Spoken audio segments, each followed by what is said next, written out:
An Amish family of 8 puts up enough food between August and October to last through the following April without a single grocery run and without a cubic foot of freezer space.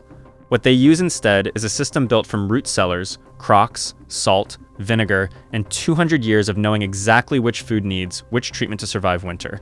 This is that system. The first time I understood what a real winter pantry looked like, I was standing in a root cellar in October with an Amish woman named Miriam who had just finished 3 weeks of putting up. The cellar was the size of a large bedroom. The shelves ran floor to ceiling on 3 walls. Every shelf was full. Jars of tomatoes, green beans, corn, pickles, apple butter, peaches, pears, and beets. Bins of potatoes, carrots, turnips, and beets in dry sand. Crocks of sauerkraut sealed under a layer of brine. Hanging from the ceiling joists, paper-wrapped parcels of cured pork. On the floor in the corner, a 50-pound sack of dried beans and 2 bags of cornmeal. She looked at it and said, "We are ready. Not proud, not relieved, just ready." As if this were the only reasonable state for a household to be in before winter arrived. The system works in 5 layers. Each layer addresses a different category of food and uses a different preservation mechanism. Understanding the layers is what makes the system replicable, because the specific foods stored vary by what each household grows and raises, but the mechanisms are universal. Layer 1 is dry goods. Flour, cornmeal, dried beans, split peas, rice, rolled oats, dried pasta, and sugar. These are the foundation of winter cooking because they require no preservation technology beyond a cool, dry, dark space and an airtight container. A family of 8 needs approximately 50 pounds of flour, 20 pounds of cornmeal, 30 pounds of dried beans of various types, and 10 pounds of rolled oats to have adequate supply through 6 months. These quantities sound large until you calculate that a family eating 3 meals a day uses a pound of flour every 2 to 3 days and a pound of dried beans every 4 days. The math is straightforward once you do it. Most American households have never done it because there has always been a grocery store open 20 minutes away, which made the calculation feel unnecessary. It is not unnecessary. It is the foundation of everything else in this system. Dry goods are purchased or grown in bulk during the summer and early autumn when prices reflect the harvest surplus rather than winter scarcity.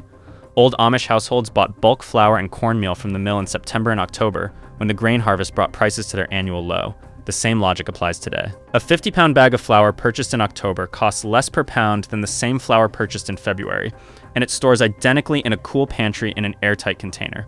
Layer 2 is root vegetables stored in sand.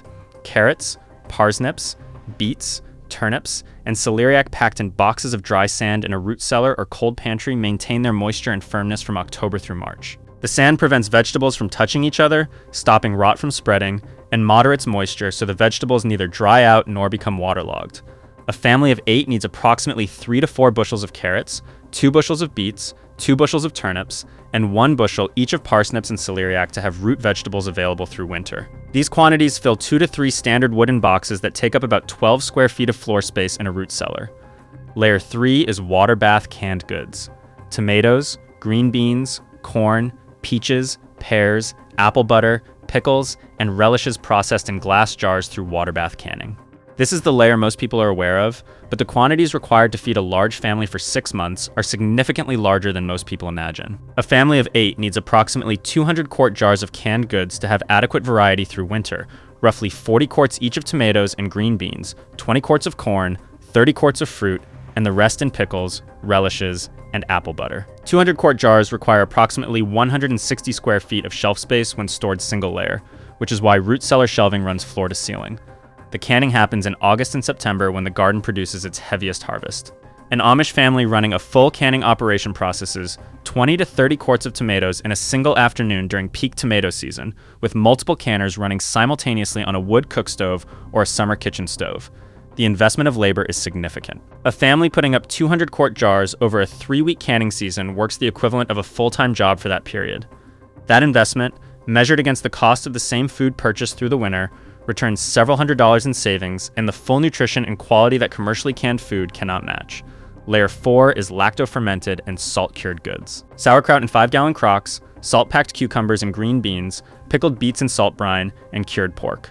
These are the preservation methods that predate canning and that require neither heat processing nor refrigeration. A crock of sauerkraut made from a 50-pound head of cabbage with 2% salt by weight, packed tightly and weighted under brine, will keep from October through March at root cellar temperatures. The fermentation that preserves it also transforms it. producing lactic acid that makes sauerkraut more digestible and more nutritious than raw cabbage, which is why fermented vegetables were valued in winter diets, not just for preservation, but for the specific nutritional contribution they made when fresh vegetables were unavailable. Salt-packed meat, specifically salt pork made from pork belly rubbed with a heavy salt cure and packed tightly in a crock under the salt, provides preserved fat and protein through winter without refrigeration. Old Amish farms cured enough pork in November from a single hog butchering to supply lard and salt pork for the entire following year, using the fat rendered from butchering as both a cooking medium and a preservative for other foods. The lard rendered from one hog was enough to fry, bake, and cook for 12 months for a family of 8. A household that raises one pig and processes it completely in November needs to purchase almost no cooking fat through the following year. Layer 5 is dried goods from the garden and orchard. Dried herbs bundled from the kitchen garden, dried apple slices, dried beans shelled from the pod, and dried corn make up this layer. Dried apples, called schnitz in Pennsylvania German, were a staple winter food and baking ingredient. A family would dry several bushels of apple slices in the late summer sun or over the wood stove and store them in cloth bags in a cool, dry pantry where they keep for a full year and reconstitute for pie, sauce, and snack eating through winter. Dried beans shelled from the garden and stored in cloth sacks provided a protein source that required nothing beyond dry storage and supplemented the canned and salt-cured protein through the coldest months.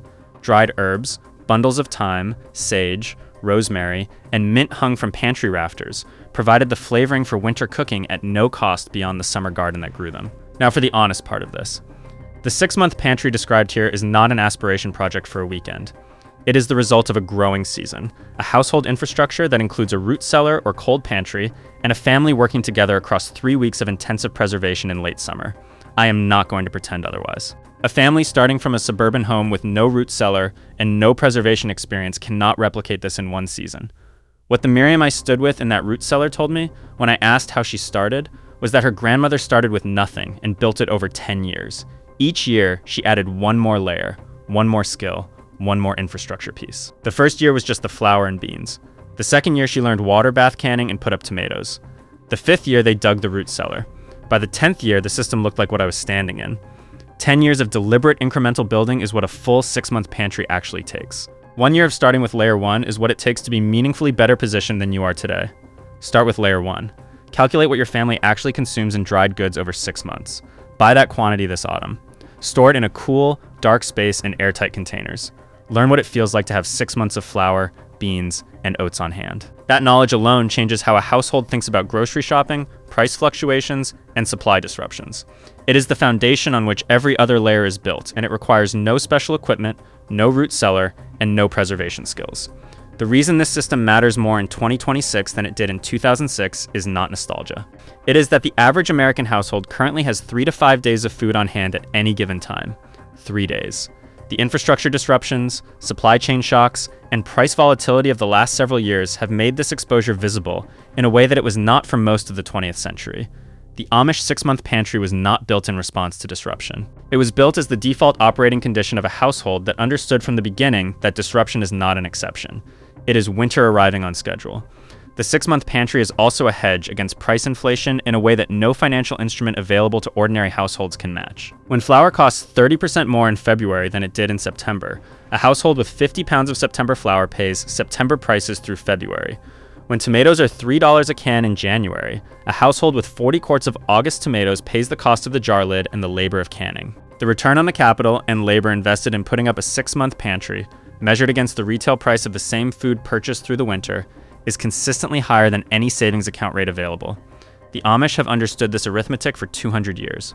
Miriam's cellar was ready in October, not because she feared anything specific. Because October was when ready was the only reasonable thing to be. Subscribe, because the next video covers the 25 specific meals that came out of a pantry like this one, what they cost to make, and how to make them with what a modern kitchen already has. Tell me in the comments how many days of food your household has on hand right now, honestly, because the answers tell me exactly which layer to go deeper on first.